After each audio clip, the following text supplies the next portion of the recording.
Muy buenas a todos y bienvenidos al análisis y explicación del artículo 61 de la Ley 40/2015 de régimen jurídico del sector público orientado para opositores. Un artículo 61 que empieza a hablar ya en profundidad de las distintas figuras de las que hemos ido hablando a lo largo de los últimos vídeos, tanto órganos superiores como órganos directivos, y vamos a empezar por lo más alto, por la cúspide de cada departamento ministerial, que son los ministros. Y para ello hay una infinidad de funciones descritas a lo largo de este artículo. Y por este motivo vamos a dividir el vídeo en dos, porque se va a hacer muy largo, ya que vamos a poner ejemplos de cada una de esas funciones para que todo quede más claro. Ejemplo que recomiendo que os apuntéis al lado del artículo para memorizarlo todo mucho mejor y materializarlo un poco más en la vida real, que así es como se aprende mejor. Así que sin más, comenzamos con el artículo 61 que dice así: los ministros, como titulares del departamento sobre el que ejercen su competencia, dirigen los sectores de actividad administrativa integrados en su ministerio y asumen la responsabilidad inherente a dicha dirección. Así que, como todos sabemos ya, los ministros son los titulares del departamento correspondiente. Dirigen toda la actividad administrativa que esté dentro del ministerio y tienen también responsabilidad por dirigir. Tienen responsabilidad. Bien, es una breve descripción. Lo importante es saber que son los titulares del departamento, dirigen y son responsables. Y ahora lo importante, lo bueno, son las funciones. Unas funciones que en preguntas de exámenes pues os las pueden mezclar con las funciones de otras figuras, ya sean secretarios de Estado, subsecretarios, etc. Os pueden mezclar las funciones. Así que lo importante aquí es saber qué función le corresponde a cada titular, a cada órgano superior o directivo del que estemos hablando. Así que, muy importante, que las funciones que estamos hablando aquí las tenéis que asociar mentalmente a la del ministro. Así que comenzamos con la función A: ejercer la potestad reglamentaria en las materias propias de su departamento. Así que, primera función, potestad reglamentaria. Ejemplo: el ministro de Sanidad aprueba un reglamento para regular el etiquetado de alimentos saludables. Así que, en este ámbito de la sanidad, pues se aprueba un reglamento. Ejercer la potestad reglamentaria en una materia propia de su departamento. B: fijar los objetivos del ministerio, aprobar los planes de actuación del mismo y asignar los recursos necesarios para su ejecución dentro de los límites de las dotaciones presupuestarias correspondientes. Así que, siguiente función: fijar los objetivos del ministerio. El ministro de Educación establece como objetivo reducir el abandono escolar al 10% en 3 años. Objetivo del ministerio. Aprueba planes de actuación. El ministro de Transportes aprueba un plan para construir 500 kilómetros de nuevas carreteras en zonas rurales. Pues, por ejemplo, eso sería un plan de actuación. ¿Y quién lo aprueba? El ministro de Transportes. Y también asignar recursos necesarios para su ejecución. Eso sí, siempre dentro de los límites presupuestarios, es decir, no pasarse del dinerito que esté consignado a tal fin. Por ejemplo, el ministro de Ciencia destina 50 millones de euros a un programa de investigación sobre energías renovables. Bien, continuamos. C: aprobar las propuestas de los estados de gastos del ministerio y de los presupuestos de los organismos públicos dependientes y remitirlas al ministro de Hacienda y Administraciones Públicas.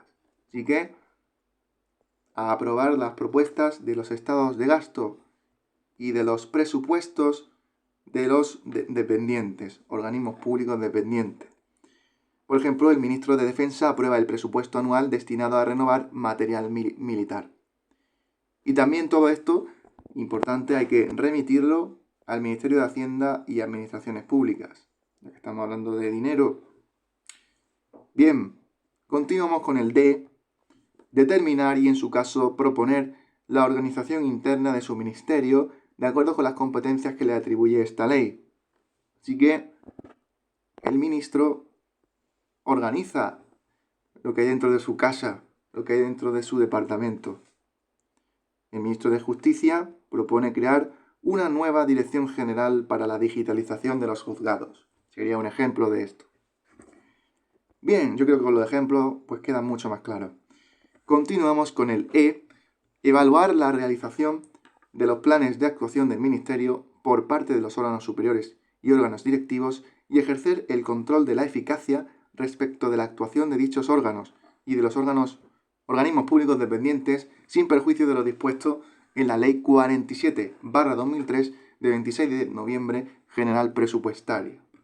Así que está vigilante ese ministro y evalúa esos planes de actuación que hacen sus inferiores, sus órganos superiores y directivos, y también ejerce el control de la eficacia con respecto a esa actuación, tanto de esos órganos como los organismos públicos dependientes, sin perjuicio del control que ejerce la Ley 47/2003 general presupuestaria. Así que un ejemplo de esa evaluación pues sería que el ministro de Trabajo revisa los resultados de un plan para fomentar el empleo juvenil y ajusta las políticas según los datos obtenidos.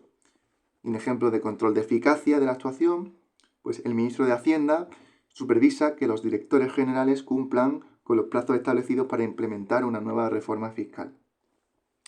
Continuamos con el F, nombrar y separar a los titulares de los órganos directivos del Ministerio y de los organismos públicos o entidades de derecho público dependientes del mismo, cuando la competencia no esté atribuida al Consejo de Ministros, a otro órgano o al propio organismo, así como elevar a aquel las propuestas de nombramiento que le estén reservadas de órganos directivos del Ministerio y de los organismos públicos dependientes del mismo.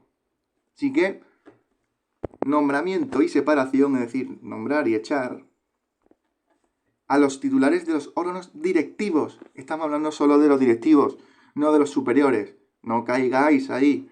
Nombrar y separar a los titulares de los órganos directivos, ¿vale? Del Ministerio y también de los dependientes. Cuando la competencia no esté atribuida al Consejo de Ministros, a otro órgano o al propio organismo. Así que cuando la competencia no esté atribuida a otro, el ministro será el encargado de nombrar y separar a los órganos directivos, ¿vale?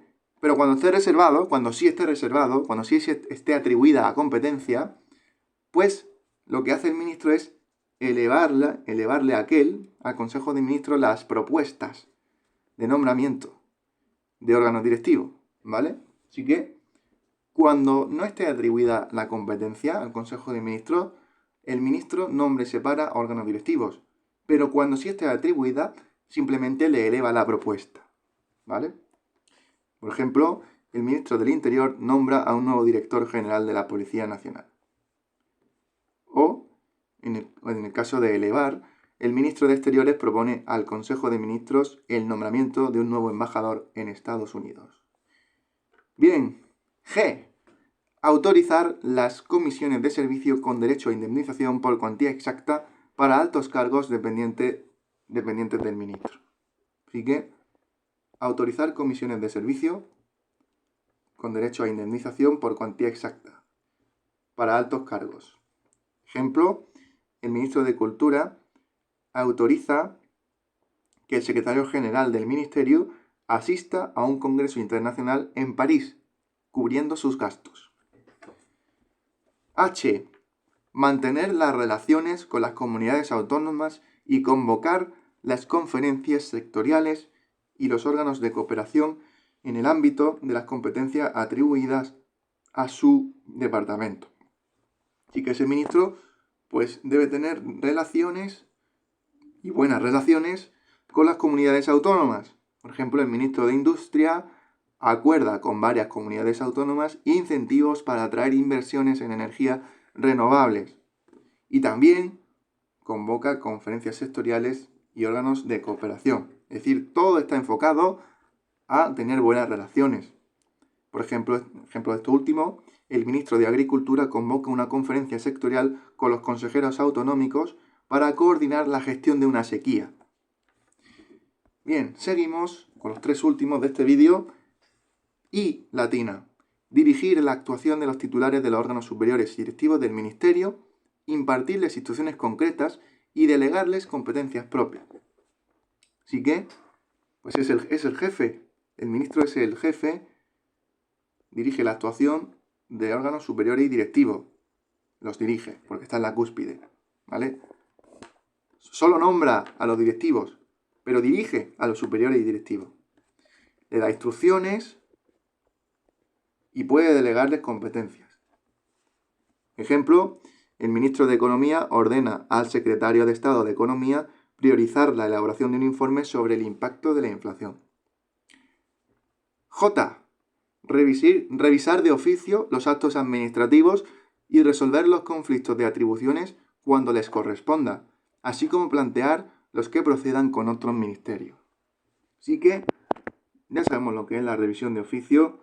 Hemos analizado la Ley 39/2015 al completo en este canal. Ya hay una lista de reproducción al detalle, artículo por artículo. Así que el ministro revisa de oficio los actos administrativos, resuelve conflictos de atribuciones cuando le corresponda y también plantea los que procedan con otros ministerios. ¿Vale? Así que ejemplo, el ministro de Medio Ambiente revisa de oficio una autorización de vertidos otorgada por error. Y por último, en este vídeo, hay más funciones, lo veremos en una segunda parte. K.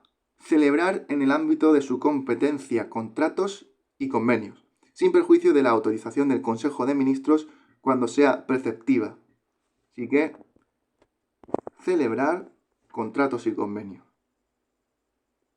sin perjuicio de la autorización del Consejo de Ministros cuando sea obligatoria.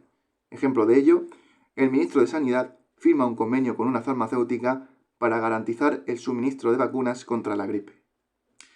Así que sin más, quedan analizados y llenos de ejemplos estas primeras funciones de los ministros. Nosotros nos veremos en un próximo vídeo en el que finalizaremos con las funciones de los ministros y seguiremos la misma metodología para explicar que en este vídeo. Así que os espero en el siguiente, segunda parte. Así que sin más, nosotros nos vemos ya en el próximo vídeo, que será el del artículo número 61, parte 2. Un saludo.